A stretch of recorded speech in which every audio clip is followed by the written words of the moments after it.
Biz İrana qarşı cəsarətlə savaşdıq və böyük qələbə əldə etdik. Bu açıqlama ilə İsrail Baş naziri Benyamin Netanyahu deyib.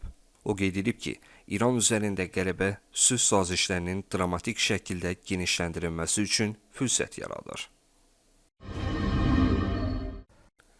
Rusiya qüvvələri Ukraynanın Nikolayev vilayətinə şahid kamikaze dronları ilə kütləvi hücum edib.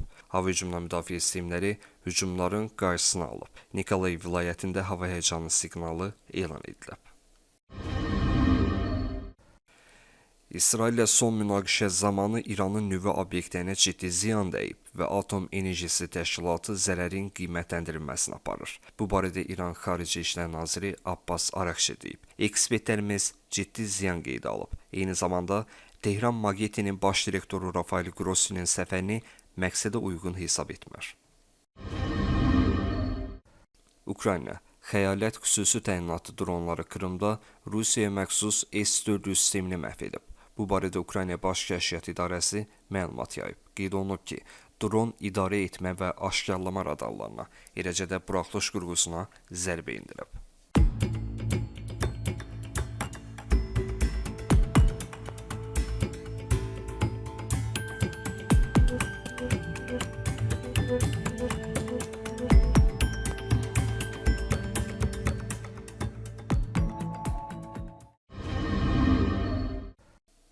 İranda İsraillə müharibənin başlamasından sonra geniş miqyaslı repressiyalar dalğası başlayıb. Son məlumatlara görə ölkədə 700-dən çox şəxs saxlanılıb, azı 6 nəfər edam edilib. Onlardan 3-ü Kürddür. Saxlanılanlar arasında qadınlar, azyaşlılar və əcnəbilər də var.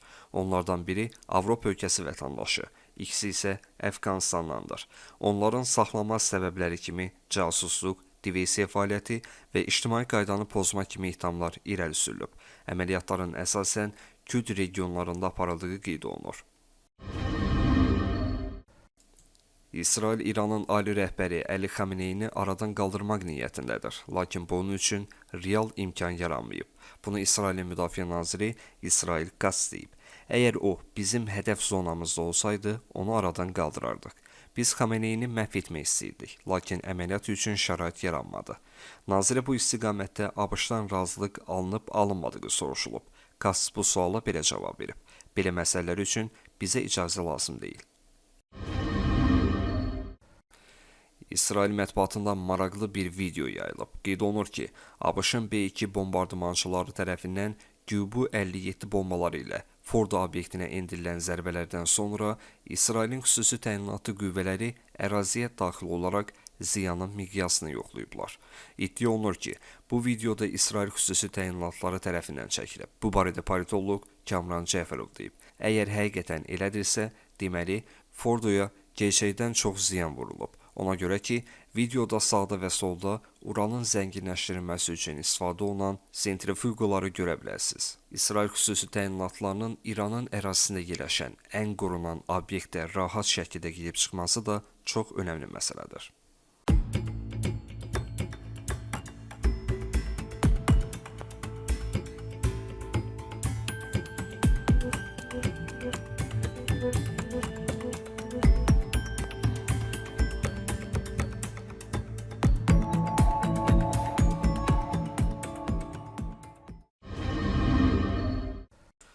Avrasiya İqtisadi İttifaqı forumunda Ermənistanla bağlı vəziyyətə tək bir tərəfi günahlandırmaq olmaz.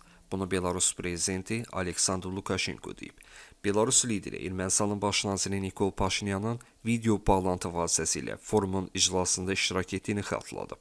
Onun sözlərinə görə, Ermənistan Nazirlər Kabinetinin rəhbərinin belə bir qərarı Avrasiya İqtisadi İttifaqı daxilində problemlərdən xəbər verə bilər. Siz Ermənistanın mövqeyini bilirsiniz. Sadəcə olaraq bugün baş yerləyib, bax gəlmədilər.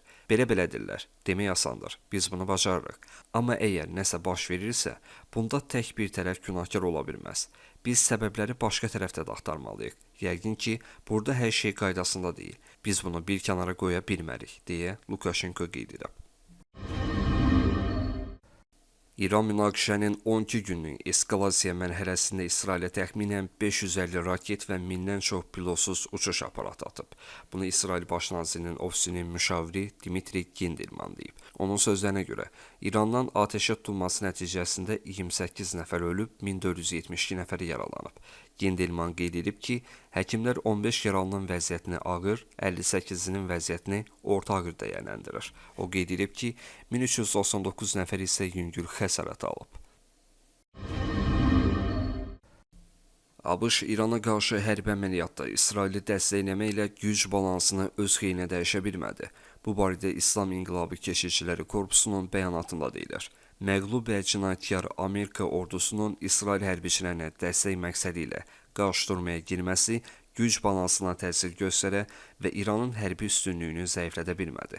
Vurğulanıb ki, Tehran Qətərdəki Amerika hərbi bazasına raket zərbəsi endirməklə bunu Vaşinqtona bir daha açıq şəkildə çatdırıb.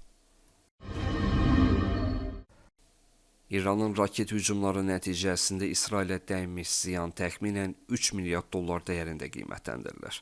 Bildirilib ki, zərərin məbləğinə raket və qəlpə zərbələri nəticəsində zədələnmiş binaların bərpası və yeni biznesə ödənilən kompensasiyalar daxildir. ABŞ prezidenti Donald Trump Konqresə 2026-cı il üçün rekord məbləğdə 1 trilyon dollar həcmində müdafiə büdcəsi təqdim edib. Bu, 2025-ci illə müqayisədə 13% artım deməkdir. Trump administrasiyası həmçinin ABŞ kosmik qüvvələrinə ayrılan vəsaitin 40 milyard dollara çatdırılmasına, yəni təxminən 1/3 artırılmasını planlaşdırır. Ekspertlər hesab edir ki, bu artım həm Çinlə artan geosiyasi rəqabət, həm də texnologiya və orbit sahəsində üstünlük qazanmaq istəyi ilə bağlıdır. NATO Avropanı 2-ci Dünya müharibəsindən sonra ən təhlükəli dövrə sürükləyir. Bu barədə Rusiyanın NATO sammitinin nəticələrinə dair açıqlamasında deyilir. Bu barədə məlumat verən Rusiyanın Londondakı səfiri əlavə edib ki, NATO sammitində Böyük Britaniya rəhbərliyi Moskva ilə qarşıdurmanı gücləndirməyə yönələn konfrontativ gündəmi fəal şəkildə təşviq edib. İranın nüvə probleminin həlli və sanksiyaların ləğvi ilə bağlı ABŞ-la danışıqları davam etdirib-etdirməmək barədə hələ qərar verilməyib. Bu barədə İran Xarici İşlər Naziri Abbas Araqçı deyib. Mən açıq şəkildə bildirmək istəyirəm ki, hələlik heç bir razılıq əldə olunmayıb və yeni danışıqlara başlamaq üçün heç bir qərar verilməyib.